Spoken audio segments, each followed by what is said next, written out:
Hybridimedia eli painetun ja sähköisen median yhdistäminen kasvattaa suosiotaan.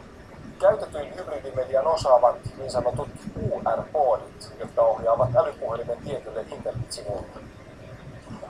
Kaksiulotteisia koodikuvioita löytyy nykyään lähes jokaisen lehden sivuilta, käyntikorteista ja esimerkiksi mainoksista.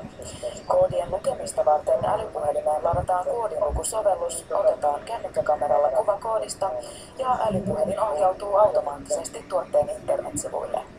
Netissä on vaikka kuinka paljon tietoa, mutta ongelmana on se, että nettiosoitteet ovat aika hankalina ja tämä on yksi oikotie siihen tietoon.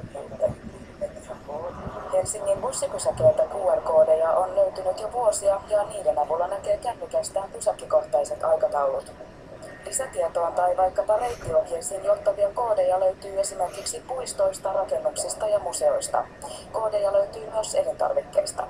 On paljon reseptiikkaa, ruoanlaittovinkkejä, videoita ja esimerkiksi tuotteen alkuperään liittyviä asioita. Ja asiakas pääsee näihin sisältöihin helposti käsiksi sen QR-koodin kautta.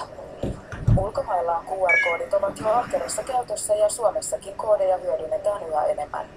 Vaikka suomalaisista kännykän käyttäjistä liki puolella on älypuhelin, ovat QR-koodit useimmille yhä tuntemattomia mustenläiskiä.